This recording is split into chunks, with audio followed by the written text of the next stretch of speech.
boxer, how do you feel like you get out of that bubble to make somebody a real boxer?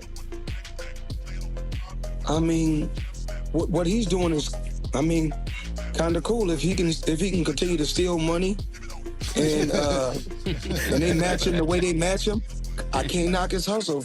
So if they can match him the way how they've been matching him. I haven't seen Gervonta Davis in another sexual assault allegation, lawsuits incoming, potentially criminal charges levied. We don't know yet, but we know that fight is up in the air, and I think that fight's not going to happen, and they're going to either have to move the fight back or they're going to have to look to a replacement or both. I don't know. This fight is still technically scheduled for November 14th to air on Netflix, but it's basically hanging on by a thread. But the team, Jake Paul's team, have reportedly gone and contacted all the fighters, and the names that they're looking at contacting to fight as a late replacement. Floyd Mayweather has shocked the boxing world again by calling out Jake Paul after Gervonta Tank Davis's fight was canceled because of Tank's legal issues. Mayweather said he is ready to step in and fight Jake, and this time he wants a real professional fight, not an exhibition. He also made it clear he won't move up in weight. The call-out has created huge excitement among fans, and many are wondering if Floyd is actually preparing for a true comeback to the ring.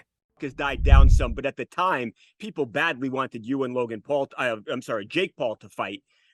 Is he someone you're interested in, or no? Well, you know, if you go back, you got to do your homework, look on the internet. I think he was doing a sit down on a podcast one time, and he talked about it. He said, I don't want to do an exhibition against Floyd Mayweather. Yeah. He said, I'm only doing real fights, and of course, I can't get up high in weight, but I'll fight him in a real fight at the weight that I'm at. But Jake Paul, I mean, as of right now, for what he's doing, it's good for what he's doing. But once he fights a real fighter, it's going to be bad.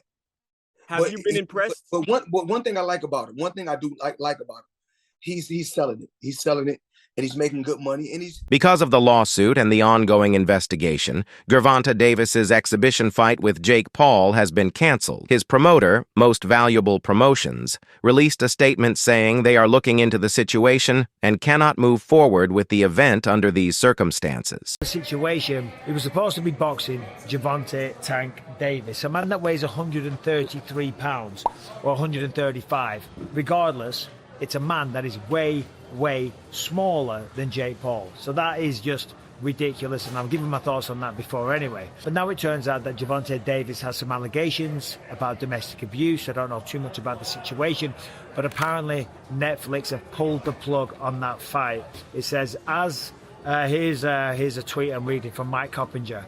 As reported, Jake Paul's return could shift to December, with the November 14th Netflix exhibition in jeopardy due to the latest allegations against Gervonta Davis. Sources tell Ring magazine that December 12th and the 19th are possible. Davis is facing a civil lawsuit from his former girlfriend, Courtney Roselle, over an alleged incident on October 27th at the Miami nightclub where she works. The lawsuit accuses Davis of battery, aggravated battery, false imprisonment, kidnapping, and causing emotional distress. The complaint says he forced her through different parts of the club during the incident. Police in Miami Gardens have confirmed that they are conducting an active investigation alongside the civil case. This faces new abuse claims from a woman who claims to be his ex-girlfriend. This is according to our media partner, the Baltimore Banner.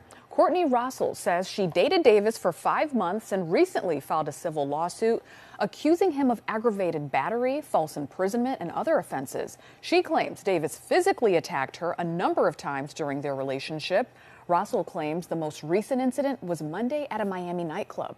Davis is scheduled to fight Jake Paul in Miami. Chael Sonnen recently spoke about the confusion surrounding the possible cancellation of the Jake Paul versus Gervonta Tank Davis fight. He said he personally contacted both camps to find out the truth. Sonnen tried reaching Jake's team and Tank's team, but neither side gave him a clear answer. Their silence, he explained, only made the situation look more suspicious. Sonnen suggested that when both fighters avoid denying a cancellation, it usually means something serious is happening behind the scenes, likely involving legal issues or problems with the promotion, not just scheduling.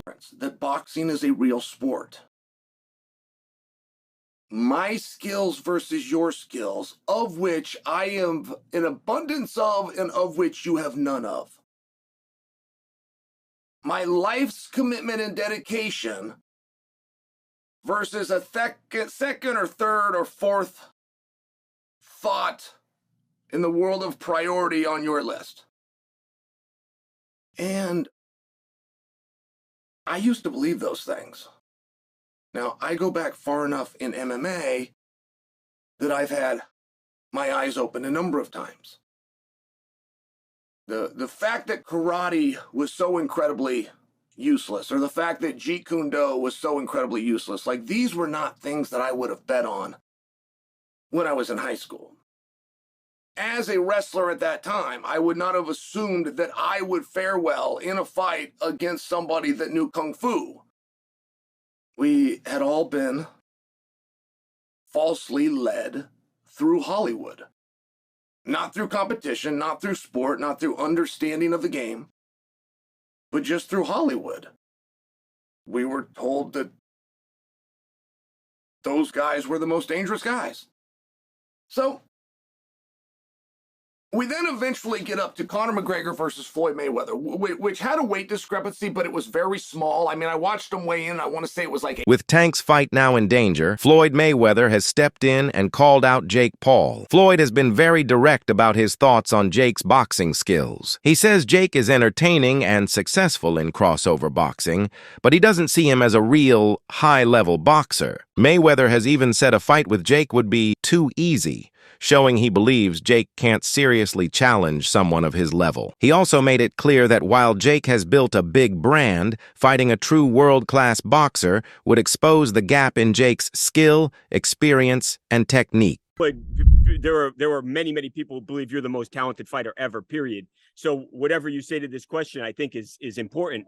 Are you impressed? Does he have boxing ability, or is he just an entertainer who has a lot of fans and can promote a fight and has fought lesser opponents, or is he actually talented? As long as he continues to fight MMA guys and YouTubers, he's gonna continue to look good and shine. But once he fights a real fighter, a real fighter that can really fight, it's not gonna be that good. Does he have the ability, with what you've seen, to continue to mold himself into somebody who can actually? He told me before his goal is to fight Canelo, so that's where his mindset's at. It get fucked up by Canelo. Mayweather's refusal to give rematches has left some fans feeling like there were unanswered questions in his past fights. On the other hand, Jake Paul has mostly beaten opponents who were much older, past their prime, or smaller than him. Even Mayweather has warned people about the level of fighters Jake has faced, though he admits Jake is entertaining. He said that if Jake ever steps in the ring with a real elite boxer, the result could expose his true skill level. Second question is just with like Logan Paul and then Jake Paul now fighting Mike soon in the summer. What do you think defines a real boxer? Because I feel like people are still confused on if Jake Paul is a YouTuber boxer or a real boxer. How do you feel like you get out of that bubble to make somebody a real boxer? What he's doing is, I mean, kind of cool. If he can continue to steal money and they match him the way they match him, I can't knock his hustle. So if they can match him the way how they've been matching him, more. Meanwhile, some fighters and analysts say Floyd Mayweather's real strength wasn't just his speed or defense, but his mindset. They believe what made him truly dangerous was his unshakable confidence and belief that he could beat anyone. For example, Tony Jeff has said that Mayweather's mental toughness and self-belief allowed him to take control of fights even before they started. They're really confident, they really believe in themselves, but you need more than that mindset. You need to have the full package of everything that I'm talking about, what Floyd has got. Fighters should only want to get better. The more you win, the more you should work hard. If you think about losing, you're gonna lose. All I ever thought about was winning. So that's all I know. Floyd would visualize his success before he even stepped into the ring.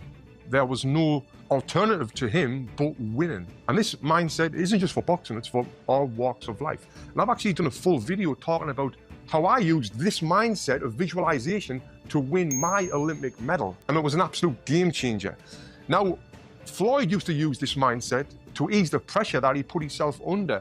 And he made himself think like, I'm not under any pressure right now, where he was under immense pressure. Pressure either makes you or break you. Well, you see where I'm at, so it's obvious that I'm the type of athlete or I'm the type of entertainer that can deal with pressure. There's never no pressure. Now, if you watch his fight in 2013, when he fought Canelo Alvarez, Canelo came in a young, strong, undefeated fighter, but by round two, Floyd kind of had him figured out. He was reading Canelo's jab. He would slip outside and then come back with a clean counter punch, then move his feet and get out of the way. He basically had the full fight under control, and he was controlling the full rhythm of the fight. He was forcing Canelo to fight at his pace. And this is what he would do in all of his fights. He would get his opponent to do what he wanted them to do without their opponent even realizing it, which is what we call boxing IQ. Now, even though I'm not a fan of Floyd Mayweather personally, because of the time when I did meet him, what he said to me made me just feel like this guy is a piece of shit.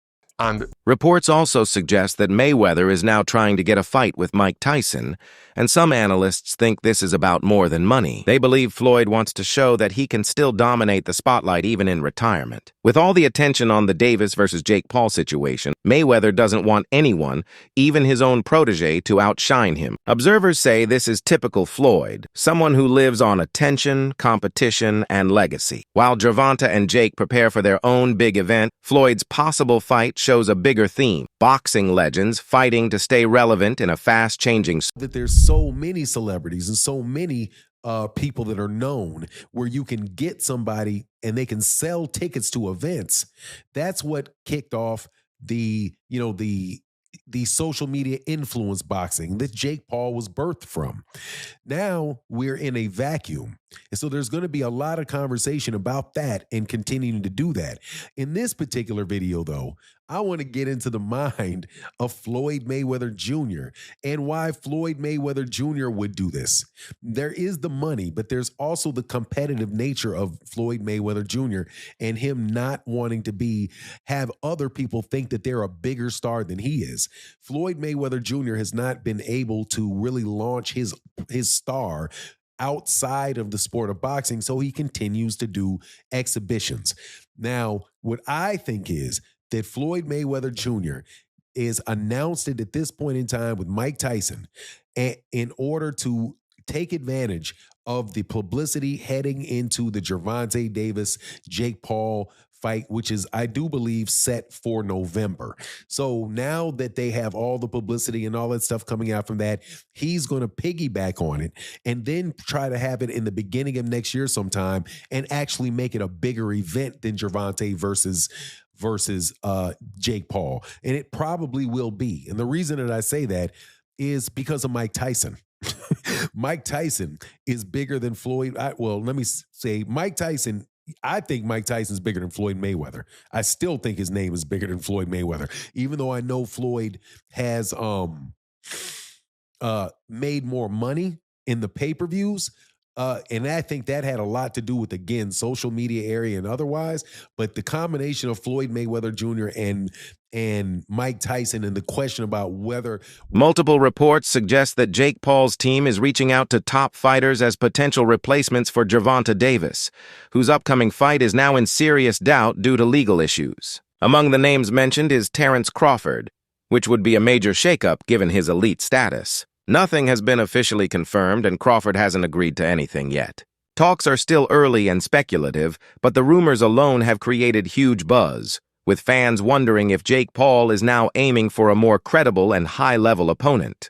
Technically scheduled for November 14th to air on Netflix, but it's basically hanging on by a thread. But the team, Jake Paul's team, have reportedly gone and contacted all the fighters, and the names that they're looking at contacting to fight as a late replacement: Ryan Garcia, Terrence Crawford, Francis Ngannou. I mean, come on, we'll get into them. And Nate Diaz. So he's already fought Nate Diaz, but let's go through them one by one. I mean, Ryan Garcia, he's a similar size to Gervonta Davis. He's bigger though. Davis made him come down, didn't he? Then he beat him up. So that was Ryan Garcia. Quite a bad loss for Garcia, that was, because he was up for the fight. But Gervonta Davis beat Garcia. Garcia also isn't really big enough to be jumping in with Jake Paul. But that's a fight that potentially could happen. Garcia is a massive name. He's a big he's a social media star. He's a big public figure. Loads of followers on Instagram and social. I mean, his Instagram's over 1 million, I'm sure it is. He's just a big name, good looking kid, great fighter, fast hands, and he's quite controversial as well. So that'd be a good fight. But the weight disparity, again, it's too big. So for me, when I say it'd be a good fight, it'd be interesting to see how Ryan Garcia would go in against Jake Paul. But to be honest, Jake Paul's far too big for him. Who else we got? Terrence Crawford. I can't see Terrence Crawford entertained in this, but then you never know, do you? If the old if the old bunts make sense, then it makes people do strange things. And Terence Crawford's getting on now. What is he, 37, 38 years old? Had that great win against Canelo. Would he jump in with Jake Paul for mega money? Probably. He'd paced him as well. I mean, Terence Crawford would be too much for Jake Paul, even though he's up at 168 in his last fight, super middleweight, my old weight division. So I don't think Jake Paul would fight him. Francis Ngannou, I mean, why even chuck Ngannou in the mix? Ngannou would just hammer him. He's too big. I mean, he talked about Anthony Joshua. That never happened, did it? It's a load of bollocks. He talked about fighting AJ, then announced he's fighting someone the size of one of AJ's legs in Gervonta Davis. So for me, that's nothing. And the Nate Diaz fight, he's already fought him. It was a rubbish fight, and he's already beaten him. Many critics have spoken out against the Jake Paul versus Gervonta Davis fight. Former fighter Carl Froch was especially harsh, calling it a rubbish fight. He argues the bout lacks real competition because Paul's boxing skills are limited. While Davis clearly has the experience and talent advantage, Froch sees Paul as more of a showman than a serious contender and believes the fight doesn't measure up to true boxing standards. For him, it's not about who wins. It's about whether the matchup deserves to be considered a legitimate clash of elite fighters. Joke, absolute clown world. Really fitting for fake Paul, the clown, because it's a clown show. You're putting him in with somebody who's 100 pounds lighter. I've mentioned the weight disparity before. Getting on for 7 stone. It's a weight-governed sport. It should not be happening. He's too small, Gervonta Davis, against the big Jake Paul, who's in the gym a lot, training. Apparently he's fit and strong, and he has a go, and he can fight a little bit, which I disagree with, because I don't think he can. He might be able to fight a little bit. He certainly can't box. But these allegations against Gervonta Davis, they're very serious allegations. Anybody that's laying hands on women needs to be shut down straight away. They need to be, for me. Amir Khan called the fight a total mismatch. He criticized the promoters, saying it was unfair and dangerous for Davis, with Jake Paul reportedly weighing over 200 lbs and Davis never having fought above 140 lbs. Khan called the matchup risky and exploitative. He questioned whether Davis is just taking the payday and stepping away from boxing. I think Jake Paul, he gets on my nerves a little bit. I think the way he conducts himself, the way he acts, and I think he's just full of himself as well, and he thinks he can fight, and he's only been boxing for, what, like a year? But he's been very lucky, though. He has, he's had some good wins against, like, MMA fighters. He's a little bit heavier than me, but I don't mind putting the pounds on. Some critics are questioning why Tank's fight was canceled, arguing he's still fit and ready despite his legal issues. They note that other athletes have competed while facing charges, suggesting the decision may have been more about public image than safety. Many fans think the promoters should have let the fight go ahead, given the hype and money involved. Others argue that, given the seriousness of the allegations, canceling the event was the safer choice to avoid backlash. So, did Gervonta Davis's cancellation of his fight with Jake Paul, was it the right decision from Jake Paul, his team, and Netflix? Did they make the right move to cancel the Gervonta Davis fight? I want to know y'all thoughts in the comment section. We'll probably do a longer video on this later, but I want y'all to interact and let me know y'all thoughts. Now that we know the fight is canceled, they announced it late yesterday while we were in the middle of our live stream. What is your thoughts? Do you think the fight should have been canceled? Smash the like button, subscribe to the channel. I'll see you. What do you think? Should Floyd Mayweather step in to fight Jake Paul now, or should the promoters wait until Tank Davis resolves his legal issues? Share your thoughts in the comments below.